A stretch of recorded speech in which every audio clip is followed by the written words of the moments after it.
यही सब। और किस प्रकार से, तो उसके ऊपर श्रद्धा रखनी पड़ती है। क्यों? क्योंकि जो रास्ता देखा नहीं है, मालूम नहीं है, तो दूसरे से पूछना पड़ता है और उसी पर श्रद्धा रखनी पड़ती है। कोई गलत भी बता दे तो गलत भी बता सकता है, लेकिन उपाय क्या है, इलाज क्या है, अब हमें मालूम नहीं, तो इसलिए उस पर श्रद्धा ही करनी पड़ेगी। एक दो से पूछ ले, फिर भी श्रद्धा रख करके ही आगे बात बढ़ेगी। क्योंकि कोई चीज़ देखी नहीं, जाने नहीं।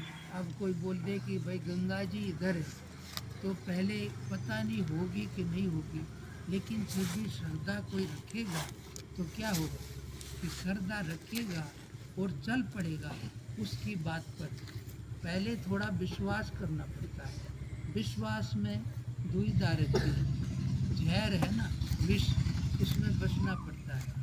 लेकिन विश्वास करके और कोई चल पड़ा, यत्न करके पहुंच गया, तो फिर भी क्या विश्वास करना पड़ेगा। चला गया, हाँ भाई इधर गंगा जी है, मेरी बात को मान ले। अब वहाँ चला गया और गंगा जी मिल गई, तो क्या अब कहना पड़ेगा कि भाई मान ले। अब तो वही कहेगा, मानने की क्या ज़रूरत है, वो प्राप्ति हो गई। तो इसलिए शुरुआत में तो श्रद्धा ही रखनी पड़ती है। श्रद्धा के बिना कोई उपाय नहीं है। क्यों? क्योंकि कोई रास्ता देखा नहीं है, फूटी हुई दवाई है, तो अगले पर ही श्रद्धा करनी पड़ेगी। क्या पता क्या है। ऐसे ही ये भगवान का रास्ता, किसी को बाहर उलझन लगे, बंधन लगे, तो क्या करें। तो शक्ति है और उसका स्वभाव है कुछ ना कुछ हरकत में आना। बच्चे हैं, वो खाली नहीं रहेंगे, उनको कुछ ना कुछ हरकत करेंगे, करते ही रहते हैं। क्योंकि बढ़ता हुआ शरीर है ना, उनको ज़्यादा देर बंद करके नहीं रखा जा सकता। तो ऐसे ही जमीन के अंदर भी एक शक्ति है। जैसे ही पानी कुछ भी मौका पाती है, तो किसी न किसी के सहारे से घास फूस किसी भी रूप में उसका पता लगता है, इसमें शक्ति है, उससे वो बाहर आती है। ऐसे ही तुम्हारे अंदर भी बहुत सारी चीज़ें हैं, तो वो शक्ति है। तो उस वो शक्ति अपने आप तो ज़्यादातर किधर जाती है, जिधर सभी दुनिया की दौड़ है, भाग रही है, उधर जाती है। लेकिन किसी को ये समझ आ जाए कि हाँ भाई, ये हमने देख लिया, इधर उलझन बंधन पराधीनता है, या कोई मेरे को बढ़िया इसके ऊपर का रास्ता चाहिए, तो फिर जो ऊपर चले गए, सब उलझन बंधनों से निकल करके जिन्होंने परम शांति या परम गति प्राप्त करी है, तो उनके शब्द हैं।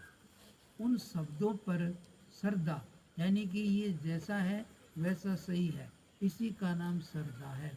अब ये ठीक है, तो उस पर श्रद्धा रख करके थोड़ा सा शुरुआत करो।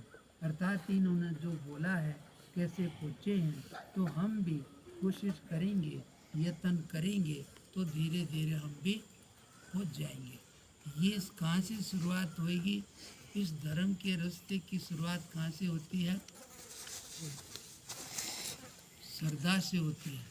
अर्थात जो भी महापुरुष, कोई भगवान अवतारी पुरुष हो गया, हमने भले नहीं देखा, अब हमने भी नहीं देखा, आपने भी नहीं देखा, लेकिन फिर रास्ता कैसे चलेगा? तो उसके शब्द हैं, वेद हैं, शास्त्र है, गीता इत्यादि है, ये सारे के सारे उनके शब्द हैं। तो ऐसा कोई पहले हुआ और उसी का ये चलाया हुआ धर्म का रास्ता है। उस पर श्रद्धा, अब जो पार हो गया है, और दूसरे उसके रास्ते पर श्रद्धा, अब किस प्रकार से हुआ, और तीसरे उसके पीछे जो चल गए उन पर भी श्रद्धा, अब जो पहुँच गए। तो ये तीन प्रकार से इस रास्ते का है। ये रास्ता भीड़ के लिए तो नहीं है, ये तो आजकल आप लोग कैसे भी है, बढ़िया है, इधर आ गए, नहीं तो फ़ोन से और दूसरे कामों से छुट्टी ही नहीं है। फिर भी भले रास्ते पर जान के चला जाए, चाहे अनजाने चला जाए, भला ही होता है। परमात्मा की तरफ कैसे भी कोई चल गया, तो संसार की चीज़ें चाहे वो भी मिल जाएंगी, और वो नहीं चाहे तो परमात्मा जो कि सबसे महत्वपूर्ण है, उसका कुछ भी रास्ता मिलके एक दिन उसकी भी अनुभूति होगी, जिससे मनुष्य जीवन सफल हो जाएगा कि भाई हाँ,